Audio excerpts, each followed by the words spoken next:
Chicos, buenas tardes. Buenas tardes. Vamos a iniciar entonces con lo que fue el examen de admisión. Y la primera pregunta, que es un tema de dilatación, ¿no?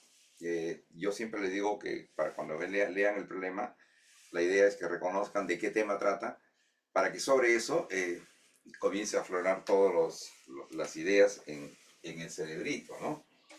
Y si se dieron cuenta, esto en realidad es dilatación. Yo más o menos he avanzado las gráficas por aquí. Y tienes dos varillas, como te dice el problema.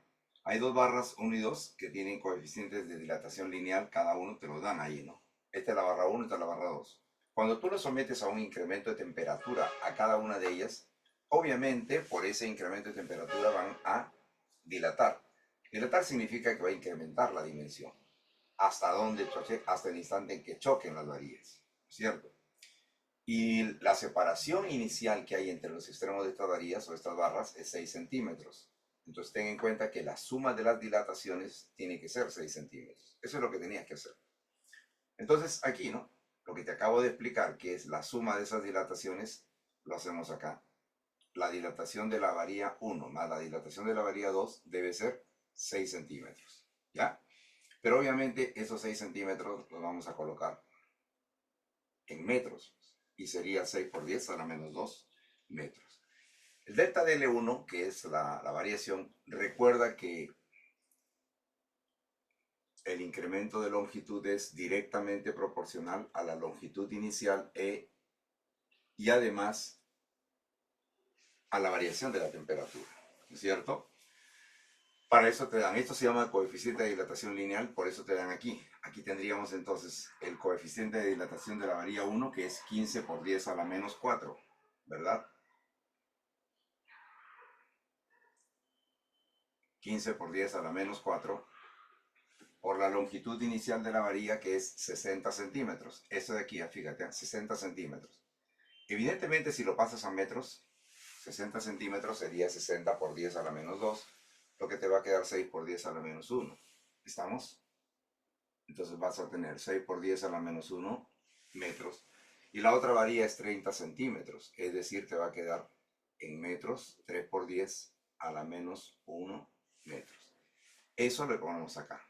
Acá será 6 por 10 a la menos 1 por la variación de temperatura, ¿verdad? La variación de temperatura que le llamamos delta de T. Similar haces para la varilla 2. El coeficiente de dilatación de la varilla 2 dice que es 10 a la menos 3. La longitud inicial ya la tienes allí, 3 por 10 a la menos 1. Y la variación de temperatura delta de T. Y esto de aquí va a ser 6 por 10 a la menos 2, ¿ya? Se sobreentiende que es esto. Vamos a manejarlo ahí todavía, ¿ya? Tú te das cuenta acá, el delta de T es el mismo para los dos. Tiene que ser, obviamente, el mismo. Factoriza el delta de T. ¿Listo? ¿Y qué te va a quedar aquí dentro? Te va a quedar 15 por 10 a la menos 4 por 6 por 10 a la menos 1. A ver, fíjate, ¿eh? El 15 por 6 te va a dar 90 y aquí quedaría por 10 a la menos 5, ¿verdad? Y aquí ¿cuánto te va a quedar? 3 por 10 a la menos 4 y esto va a ser igual ¿a quién? A 6 por 10 a la menos 2. Ya de ahí es la operación. Y el incremento de temperatura te va a quedar listo. ¿Ya? O sea, fíjate que lo que tienes que hacer únicamente es la suma de los dos incrementos de longitud. Nada más, eso es lo que tienes que hacer y agregarle la ecuación a cada uno de ellos y ya te va a quedar exactamente la alternativa.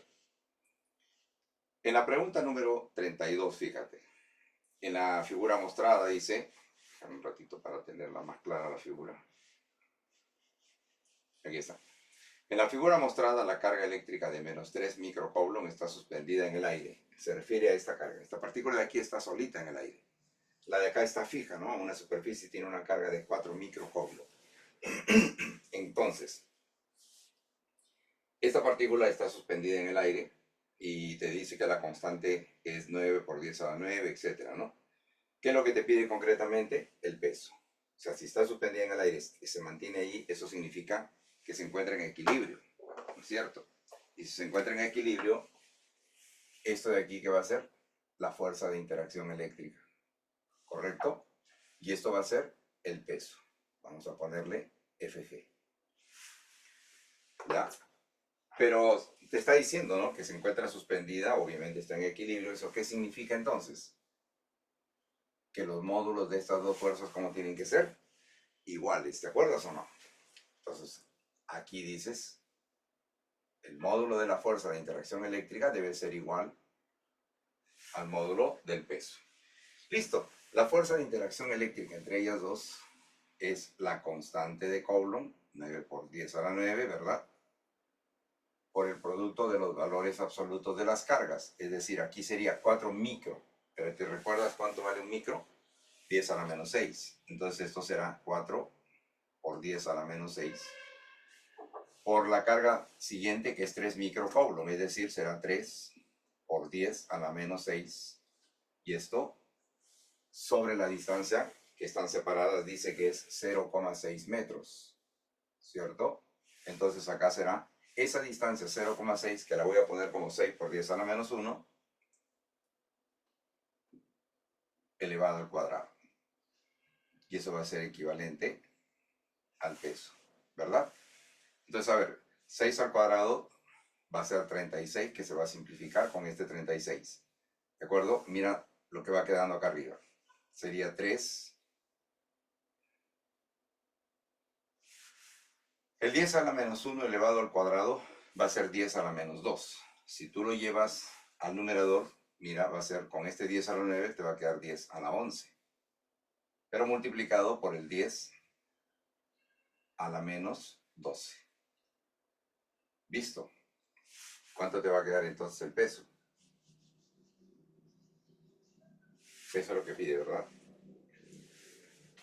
10 a la menos 12 por 10 a la menos 10 a la 11, perdón, te va a quedar 10 a la menos 1. 3 por 10 a la menos 1, ¿cuánto va a ser entonces?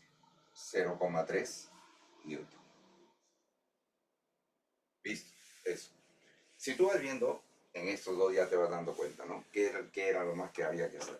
Operativo, ¿no? Ya, la parte operativa es la que de pronto a ustedes como que los asusta un poco.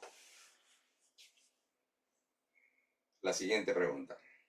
Ya, dice, la capsaicina del rocoto. Yo honestamente, ustedes me conocen, saben perfectamente que si yo no percibo el término, no me voy a amilanar con eso. Yo siempre les he dicho, no importa, tú sigue leyendo, porque al final eso no es lo que creo yo, no sea esa la incógnita de la pregunta, del problema, ¿no es cierto? Entonces dice, la capsaicina del rocoto es el principio activo del picor del rocoto. Bueno, por lo menos ya estamos aprendiendo qué es, cómo se llama esa parte activa que hace que el rocoto pique, ¿no? Conocimiento por cultura general, ¿no es cierto? Dice, pero es extraída mediante el proceso de lixiviación, sólido-líquido, según la ley de Fick. Aquí viene lo que nos interesa. La ecuación homogénea de la transferencia de masa está dada por esta expresión. Ahí está. Esa es la ecuación. Y eso es lo que a nosotros nos interesa. ¿Viste? ¿Y qué te da? T es T de la partícula, ¿no? Dice, es el volumen de la partícula y te lo da en centímetros cúbicos. No importa si te dan en centímetros cúbicos o en metros cúbicos, porque no vamos a nosotros aquí a colocar cantidades numéricas. Lo que vamos a colocar aquí son las magnitudes físicas a las que corresponde. ¿Visto? A es área, T es tiempo, C0 y CF son concentraciones inicial y final, y te dicen que están en gramos por centímetro cúbico. ¿Y qué es de lo concreto? Que determine las unidades de K. Pero tú sabes que para determinar las unidades de una magnitud, pues definitivamente es importante que tienes que hallar las dimensiones. Es decir, la ecuación dimensional de K. En pocas palabras es eso, ¿no? La ecuación dimensional de K. Y para eso tú lo encierras en corchetes, ¿te acuerdas? Lo encierro aquí y lo encierro acá. Pero cuando yo te decía, cuando te toque un problema de ecuaciones dimensionales, tú lo primero que tienes que ver es si hay algunas cantidades adimensionales, cantidades numéricas. ¿Por qué? Porque la ecuación dimensional de una cantidad numérica es 1. Y yo veo aquí logaritmo neperiano de esta cantidad. Visto. Ya el hecho de que vea yo que es logaritmo neperiano, ¿qué cosa le voy a poner? Que la ecuación dimensional de todo esto, ¿cuánto va a ser? 1. Y por lo tanto, se reduce a esa expresión nada más. ¿No es cierto? Que la ecuación dimensional de K o las dimensiones de K están referentes solamente a T, A y T mínimo. Entonces reemplazamos, pues, ¿no? Según lo que me digan por aquí qué cosa significa cada cosa. La ecuación dimensional de K entonces va a ser T. Centímetros cúbicos. Eso es volumen. Entonces será dimensionalmente L al cubo. A, área. Entonces, L cuadrado. Y T es tiempo. Por lo tanto, será T. Nada más, ¿no es cierto? Eso. Entonces, ¿qué te va a quedar aquí? De L cubo sobre L cuadrado te va a quedar L y T lo subimos, queda T elevado a la menos 1. Esa es la dimensión. Pero no nos piden la ecuación dimensional, sino nos piden la unidad. Por lo tanto, será longitud se mide en metros. Y el tiempo tiene como unidad segundos. Pero como está elevado a la menos 1, también lo colocamos a la menos 1. ¿Listo? Ya, metro por segundo a la menos 1. La siguiente, también, visto. Me dan toda esta expresión, fíjate, toda esta expresión. Y si vamos directo a donde está la parte importante para nosotros, dice, determina las unidades de n, que es la viscosidad. Acá está n. ¿Viste? Entonces, otra vez, pues, hijo. ¿Qué hacemos? Lo encierras en las dimensiones. Ahí está. ¿Viste? Lo encerramos en las dimensiones y ahora vamos a decir, la ecuación dimensional de 8 es 1, ¿sí o no? La ecuación dimensional de pi también es 1. Pero queda esto que sí es importante. Pero hay algo importante en el problema, Trocha. Te está diciendo que esto de aquí está en metros cúbicos por segundo. Entonces esto de aquí sí es metros cúbicos por segundo. Ya tienes que reemplazar, ¿no? Pues es longitud al cubo sobre tiempo. Ya, toque nomás, ¿ya? Despeja n. Entonces te va a quedar que n va a ser igual a quién. Lo que queda aquí arriba. Pero estate atento, ¿ya? Por favor. R es radio, dice, ¿no? Sí, R es radio. ¿El radio qué cosa es? Una longitud. Será L a la 4. Delta de P es la variación de la presión. ¿Viste? Y variación de presión significa la resta de una presión. Presión final menos presión inicial. Pero la resta de dos presiones te va a quedar igual presión. Entonces, ¿cuál es la dimensión de la presión? M, L a la menos 1, T a la menos 2. ¿Cierto? Mira, estoy despejando este N y acá abajo me queda solamente L por el momento y arriba está esto, que ya está aquí. Ahora, bájalo todo, eso es metros cúbicos sobre segundo, es decir, será L cubo por esta L que está aquí y el T, súbelo de una vez aquí. Pasa como T, no lo vayas a poner como T a la menos 1 porque estás pasándolo de aquí a el T de aquí abajo. Simplemente producto de extremos, producto de medios, ¿ya? Y entonces L4 con este L4 se va a ir. ¿Y qué cosa queda? Que la dimensión de n sería entonces m por L a la menos 1 por T a la menos 1, ¿verdad? Y lo que pide, ¿qué cosa es? Las unidades. Entonces, ¿cuáles serían las unidades de esto? La masa, kilogramo. L es longitud. Segundos a la menos 1, perdón, metro a la menos 1, disculpa.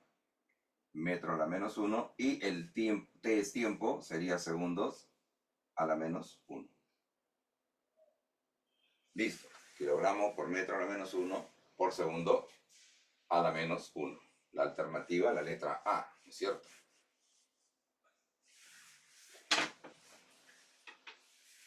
Vamos a la pregunta 35, que es una de las preguntas, de verdad que está bonita, ¿no? Esa pregunta. Dice, un obrero cae de una altura de 2 metros desde un andamio y se fractura la tibia. La tibia, la fría, la caliente, pero se la fractura, dice, ¿no? Es enyesado y se le coloca en un sistema de poleas para inmovilizarlo. ¿Qué le colocan? Un contrapeso de 100 newtons. Yo lo he dibujado todo completo, ¿ya? Pero el contrapeso está por acá, ¿no? Si ustedes tienen la figurita, por aquí está el contrapeso, que es 100 newtons. Calcula la fuerza de tracción que se ejerce en la pierna enyesada. Yo asumo que la pierna es esta de aquí, ¿ya? Está enyesada acá. Y la fuerza de tracción es la fuerza con la que trata de jalar, porque este sistema de polea se quiere llevar la pierna para allá, ¿no? Entonces ahí es donde tú prácticamente haces una fuerza, visto en esta dirección. Y te está diciendo algo más, ¿no? Que consideres que la fuerza de tracción es horizontal. Entonces, fíjate, acá sería la fuerza de tracción que hace la pierna sería aquí, justamente. Esa es la fuerza de tracción a la que se refiere el problema. Pero hay algo que te está dando el problema ya por dato, mira. Acá está el contrapeso y este contrapeso dice que tiene una magnitud de 100 newtons. Pero esta es una cuerda que está viniendo directamente así hasta acá, ¿no? Hasta donde la sostienen. Tú sabes que mientras la cuerda sea la misma, el módulo de la tensión va a ser el mismo. Entonces, este 100 es el de aquí. Ese 100 continúa acá, ¿cierto? ¿Listo? Y continúa por aquí. Nuestro análisis termina acá. Esto ya no. Aquí está. Porque ahí es donde está sosteniendo la pierna. ¿Listo? Por lo tanto, ¿qué cosa hacemos ahí entonces? A esta tensión la descomponemos, George. Y fíjate, habría una componente aquí, que es la que nos interesa, ¿ya? Esta componente de aquí, ¿correcto? Porque luego va a haber otra componente por acá, ¿no es cierto? Pero que esta no nos va a interesar, que se contrapone con el peso de la pierna, pues. Listo. Entonces, si esto es 100 y este ángulo es 60 grados, esta componente me interesa. ¿Es o no es 50 newton? Listo. Y como la fuerza de tracción es la que estás haciendo por inercia ahí, así de esta forma horizontal, entonces eso significa que esta suma de las dos va a ser esta fuerza. Entonces, ¿cuánto vale la fuerza de tracción? La fuerza de tracción vale 150 newton. Listo. ¿Ya?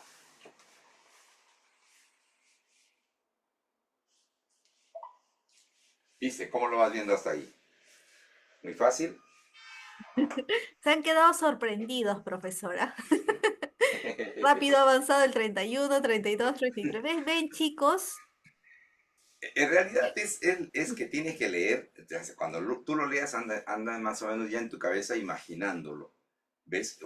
Tratando de llevarlo a la realidad, que de qué se trata, ¿no? Cada problema tiene eso, el enunciado te dice algo, entonces tú tienes que irlo dibujando en tu cabeza. Siempre en la clase les digo eso, o sea, tú lee, pero anda imaginándolo ya en tu cabeza. Cuando tú lo vas imaginando, entonces ya le vas dando la forma de cómo más o menos lo estás mirando y ahí se te hace más fácil para plantearlo, ¿no? Eso es lo que deben hacer ahí. En la pregunta número 36 dice, la mariposa monarca. Por ejemplo, a mí me sirven mucho los textos porque yo los leo para más o menos seguir aprendiendo algo, pero que me motive para ya decirle que aquí esto tengo que tenerlo en cuenta para la solución. No, soy más práctico tal vez, donde yo digo, yo veo algún valor numérico, algo tiene que decirme con eso. Entonces me dice, la mariposa monarca, dice, vuela alrededor de 3.500 kilómetros desde Estados Unidos y Canadá hasta México. O sea, ya me está dando qué cosa, una distancia, ¿no es cierto?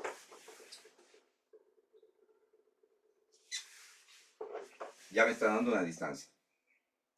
Y esa distancia que recorre dice que es 3.500 kilómetros. En un tiempo promedio de 4,5 meses. Listo. Es 4,5 meses. Pero por ahí te está diciendo, ¿no? Más abajito dice, en unidades del sistema internacional, ¿no? Determina la rapidez promedio de vuelo de la mariposa monarca y considera que un mes es de 30 días. Entonces, como son 4,5 meses, yo esto lo voy a multiplicar por 30 días. ¿Ok? Y tú dirás, profe, ya pues, pero ¿y el tiempo? Está en días. Yo sé que el tiempo es en horas o en segundos. Sistema internacional, obviamente, segundos, ¿no? Porque acá me dicen el sistema internacional. Incluso ya esta distancia no estaría bien ahí, porque está en kilómetros. Tengo que pasarlo a metros. Pero un ratito, ¿te parece? ¿Qué tal si esto lo llevamos a horas, el tiempo? Porque me dice que son 4,5 meses. Cada mes debe tener 30 días. Pero un día, ¿de cuánto tiempo más o menos está compuesto? De 24 horas. Entonces, multiplícalo aquí por 24 y ya lo tengo en horas. Entonces, fíjate, ya tienes la distancia en kilómetros, ya tienes el tiempo en horas. Como te piden la rapidez, tú sabes que la rapidez va a ser igual a ¿quién? A la distancia sobre el tiempo. Yo la distancia la voy a seguir manteniendo así. Y ya luego lo conviertes, pues. 3.500 kilómetros. Y solamente nos quedaría por hacer esa operación. ¿Ya? A ver. A ver si me ayuda alguien. De repente me dice, ya lo opero ahí.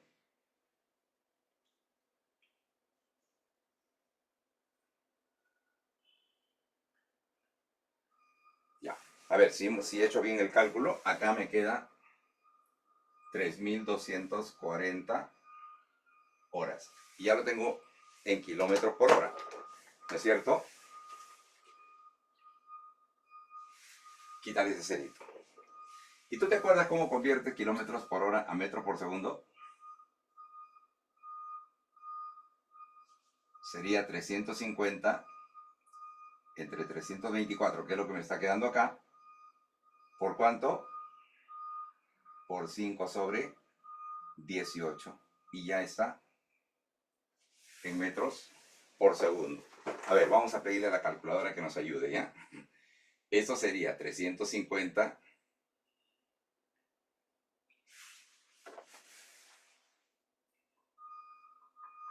1750 y aquí abajo sería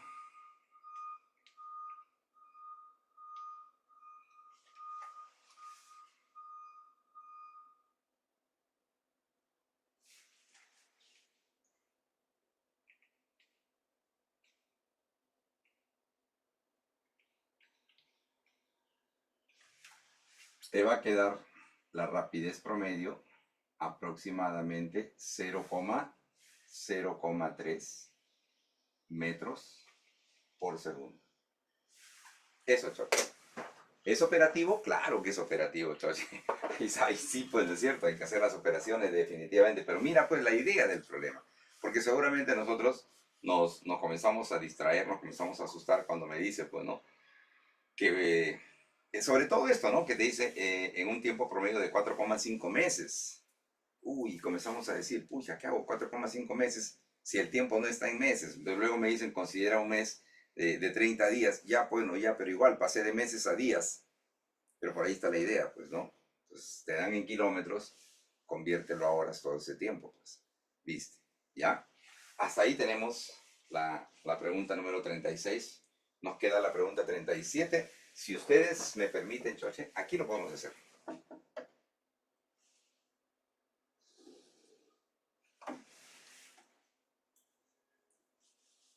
Pregunta número 37.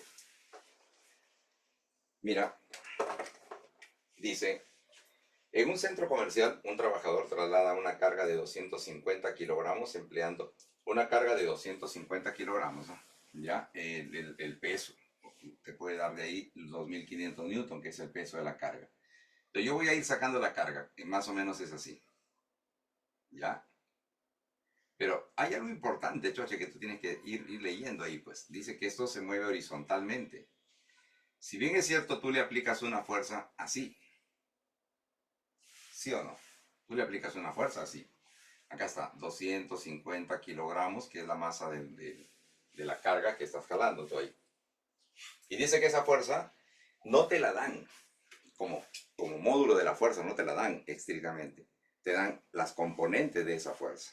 ¿Listo? Y ahí está un poco lo que justamente te puede generar la confusión, porque el alumno, si le dan la fuerza, yo estoy seguro que lo hace rapidito, pero va a tener que descomponer.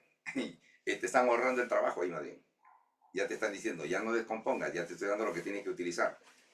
Porque esta es la fuerza, ¿verdad? Esta es la fuerza. Y lo que te está dando el problema es de esta fuerza, y tú te acuerdas cuando yo te dije, cuando hicimos el tema de trabajo mecánico, debes acordarte. No mires tanto la fuerza solita, sino mira la fuerza y el desplazamiento. ¿Y cómo tenían que ser esas dos? Yo te digo siempre, eso le recalco a mi alumnito. Para cuando tú ves que hay trabajo mecánico, la fuerza y el desplazamiento tienen que ser paralelos. Como dice acá, que en la carga se desplaza horizontalmente, entonces tu desplazamiento va a ser horizontal. Por lo tanto, ¿qué fuerza te interesa a ti? Que sea horizontal, ¿sí o no? Pero, profe, la que me dan es una fuerza inclinada. Entonces, búscale la componente horizontal. Ya está. Búscale la componente horizontal. Y tú sabes que las componentes se dan en el eje X y en el eje Y. Y los vectores unitarios que definen al eje X y al eje Y son Y en el eje X y J en el eje Y. ¿No es cierto? Si la carga se mueve horizontalmente, está sobre el eje X. ¿Qué dirección te interesa entonces? Y ahí te dice, ¿no? Que esta fuerza tiene una componente horizontal. ¿Listo? ¿Que vale cuánto? 600 newton. Y la otra componente es esta de acá. Pero ella no nos interesa a nosotros, nos interesa esta porque esta es la que jala a la carga. ¿No es cierto? Y la desplaza con una cierta rapidez. Dice ahí, se desplaza sobre un piso horizontal rugoso a velocidad constante. O sea, quiere decir que hay una fuerza de fricción, una fuerza de rozamiento que está en la dirección contraria. La potencia desarrollada por la fuerza es 300 vatios. Calcula la rapidez con la que se desplaza.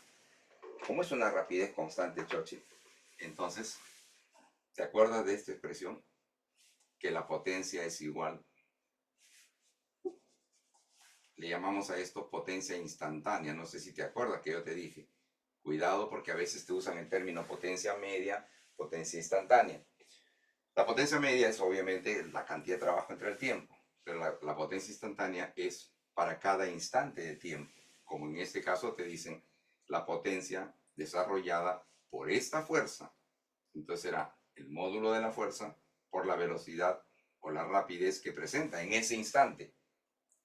Pero como es rugosa, está yéndose con velocidad constante. Entonces, para cualquier instante de tiempo, mientras la fuerza no cambie, la potencia va a seguir siendo la misma. Ya tienes la potencia, que es cuánto dice, 300 vatios. Y la fuerza que jala al bloque es la componente que vale 600 por la rapidez. Listo, chavos. Entonces, de aquí determinas cuánto es la rapidez. Tercia y tercia queda un medio, y un medio va a ser 0,5 metros por segundo. ¿Viste?